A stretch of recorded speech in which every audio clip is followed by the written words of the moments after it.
Oh, hello, everyone. Welcome back to Paul and his churches. Today is the 10th week, and we will discuss the Paul and the Corinthian correspondence. So basically, First and Second Corinthians. These texts are what we are going to discuss under the title of Paul and the Corinthian correspondence. Of course, Paul and the Corinthian church sent several letters back and forth. However, we only have First and Second Corinthians, two letters. Maybe, Second Corinthians, it may have two or three letters inside. So we may have three or four letters total, but half of the other letters were missing. So in this class and the following week, in 2 weeks, we will discuss First and Second Corinthians. First of all, First Corinthians written around 72 CE. 72 CE. According to First Corinthians, the Emperor Gaius is mentioned, and he was governor in Corinth probably around this time. So we are very, very certain that First Corinthians was written around 52 CE. This is pretty early because the first letter, First Thessalonian, was written around 49. So only 3 years later. So this is very early letter. So founding of the church in Corinth. Oh, by the way, the city Corinth. Let me show you the picture of Corinth. Yeah, this is it. So Turkey, right? Asia Minor, and then Greece here. You can see Greece here, right? This is the borderline. So Macedonia, North Macedonia and South Macedonia. At that time, Macedonia and Greece were two regions, but they are now one. And here, around somewhere here, we have a city, Philippi, the first city that Paul visited during his second missionary journey. He first visited Philippi, and then Thessaloniki, second city, and then he went to Athens, the capital city of Greece, and then Corinth is here. So this was the journey that Paul made during his second missionary activity. And and if you look at Corinth closely, this is very narrow. Right? This is very narrow. This is a Mediterranean world. Mediterranean Sea. So when you are traveling, actually Mediterranean Sea, the countries in this area were making money out of sea business. In other words, you were shipping some materials this way, right? This way, and then move from one country to another, selling stuffs. But this is the easy way of traveling. However, there was a Caligula, actually a typhoon called, a big wind called Caligula that's coming. Oh, what's going on? That's coming from east. And then there is another big wind coming from north. So this was a very dangerous trip. If you while moving this way, if your ships are sunken, then you will lose all the money.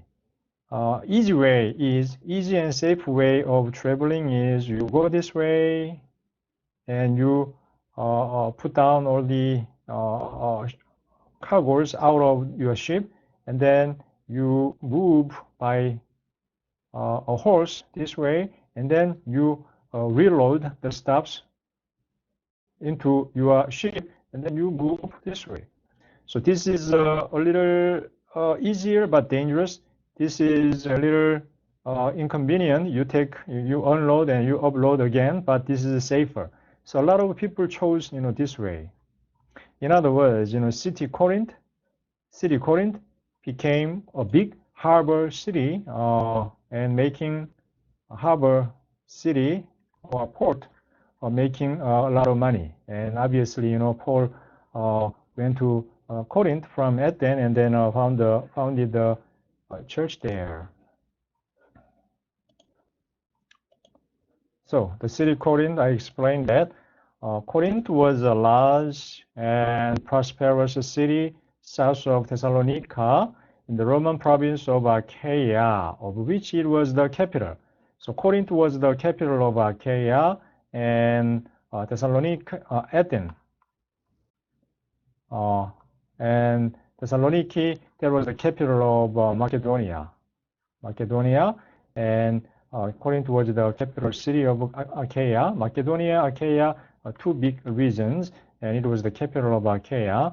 It was a major center of trade and communication. I explained that in a minute. Actually, it was destroyed in 146 BCE by the Romans. It was conquered by the Romans, and then the Romans destroyed the city Corinth in 146 BCE completely. However, it was refounded a century later as a Roman colony, so around 46 or 50, actually 52, around 50 BCE by the Emperor Augustus. Caesar, I think it's Caesar. Augustus or Caesar, I think it's Augustus. Emperor Augustus refounded the city of Corinth as a Roman colony. And the emperor sent a lot of prisoners and ex-slaves and people from lower class of the social ladder to Corinth, so that they may rebuild this city. So Corinth became a city for a new life. It's like a city for their dream. They can overcome their social restraints by having a successful life in Corinth. In Paul's time, it was a cosmopolitan place, a huge place. It became a huge place, the home of a wide range of religious and philosophical movement. Money. They made a lot of money out of ship business, right? Ship business, and then traveling. So you need a housing, right?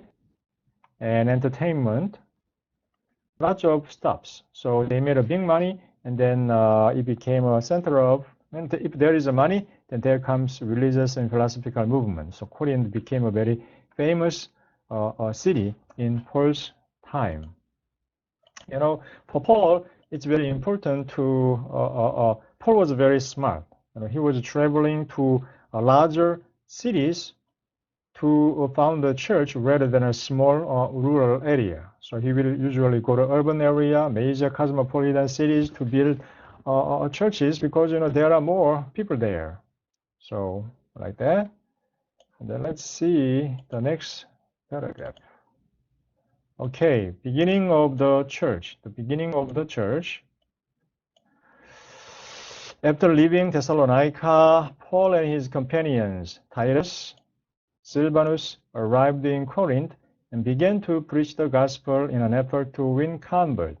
So 2 Corinthians 1:19, you have these figures, Timothy and Silvanus. And Silvanus is they actually co-author. They appear as a co-author of 1 Thessalonians, although Paul was a real author. Paul says that he came to Corinth in fear and much trembling, 1 Corinthians 2:6. Perhaps he was afraid that he would receive the same harsh treatment that had cut short his ministry in Thessalonica and Philippi. If you read the Acts, you will find that Paul got imprisoned in Philippi, the first city that he visited in Greece, and the second city in Thessalonica. He was also mistreated. So Paul got afraid that he may get mistreated again in Corinth. Possibly they proceeded as they had in the capital of Macedonia, coming into town, renting out a shop in an insula, setting up a business, and using the workplace as a forum to speak to those who stop by. So usually, in a city, there are apartment complex, right? Like that. And then Paul may rent a room there, and then he may rent a shop on the first floor. So people will come to fix their leather goods, and then Paul may start engaging a conversation with his customers, and then some of them may become converts. This is very interesting a strategy because you never know. You never know whether you can get converts or not in this way. But somehow Paul was very successful. What he feared. This is typo. What he feared might be a ministry of just a few weeks. So he was a little bit afraid that he can only do a ministry in Corinth in a couple of weeks, and then he may have to leave Corinth because of those who object to him, his enemies. However, his staying in Corinth stretched into a 1.5 year, and the gospel that first took root in the city enjoyed huge success in the surrounding countryside as well. 2 Corinthians 1:1.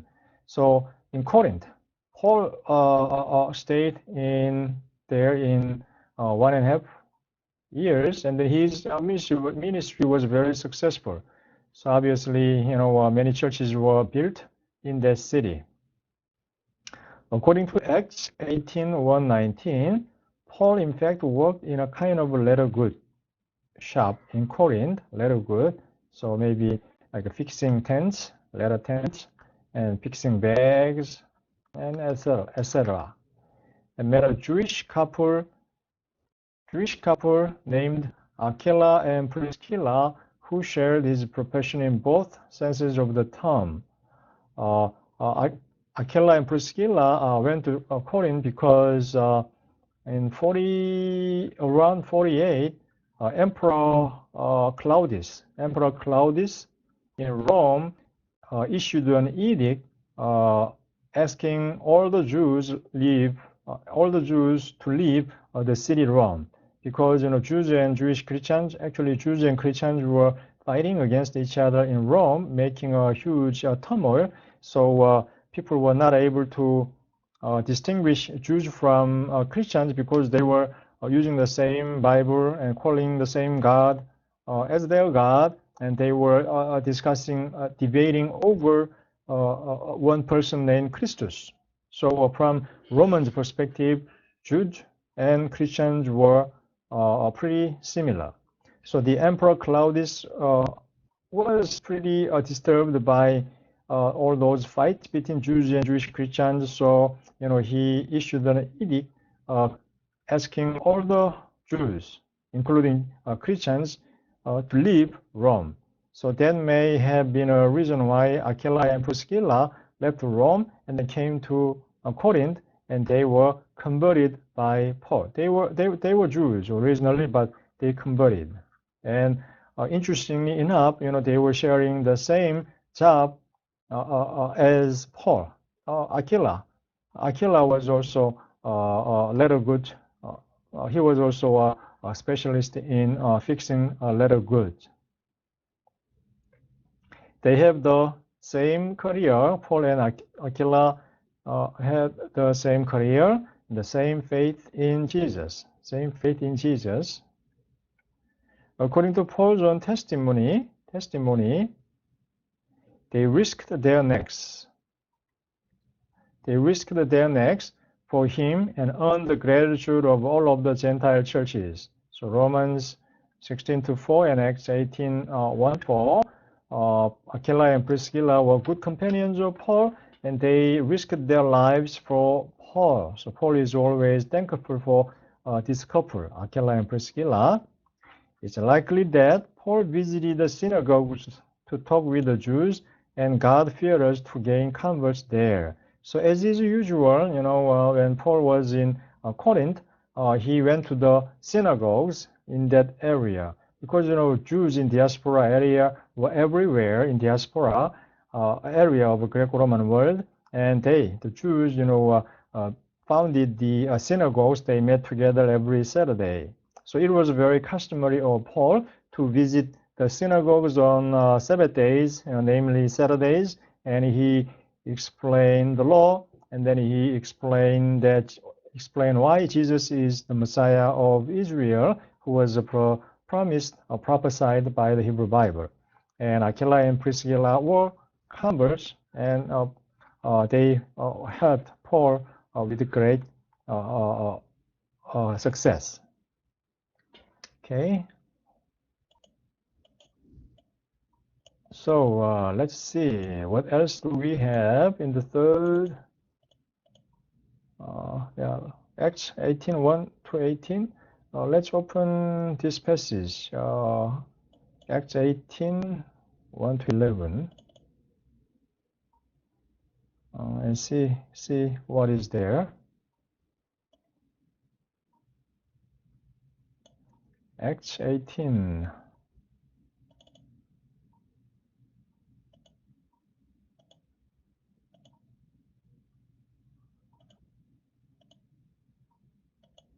One to 8. Let's see what is there. After these things, he left Athens and went to Corinth. Okay, he found a Jew named Aquila, a native of Pontus, having recently come from Italy with his wife Priscilla. See, they were ejected by Emperor Claudius from Rome to Corinth. Okay, so Corinth, Aquila and Priscilla. Yeah, and Emperor Claudius had commanded all the Jews to leave Rome, and he came to them. So 48 CE, around CE. And because he was of the same trade, he was a little good business, he stayed with them, and they were working for by trade. They were tent makers, and he was reasoning in the synagogue every Sabbath day, right? A synagogue, persuade the Jews and Greeks. But with Sila and Timothy came down from Macedonia, Paul began devoting himself completely to the word, solemnly testifying to the Jews that Jesus was the Messiah, Christ. So this was the major message of Paul's proclamation. When they resisted and blasphemed, he shook out his garment and said to them, "Your blood be on your own hearts. I'm clean from now on. I'll go to the Gentiles." Then he left there and went to the house of a man named Titus Justus, a worshipper of God. So we call them God-fearer. They were a Gentile. But they somehow were interested in Judaism and worship God. So, but they didn't convert into Judaism. That's why we call them God-fearers, whose house was next to synagogue. And Crispus, the leader of synagogue, believed in the Lord with all his household. This guy, Crispus, he also believed in the Lord. So obviously many of the Corinthians, when they heard were believing and being baptized. So many Corinthians believed and baptized. So Paul's preaching there in Corinth was pretty successful. Okay. So what time is it? Oh, the 20 minutes. The beginning of the church. You know what? Let's take a 10-minute quick break, and then we will discuss the beginning of the church. Oh, we actually did that. So next page. Okay, the audience. Let's discuss the issue of audience, in a minute. Okay, I'll see you guys in 10 minutes. Okay.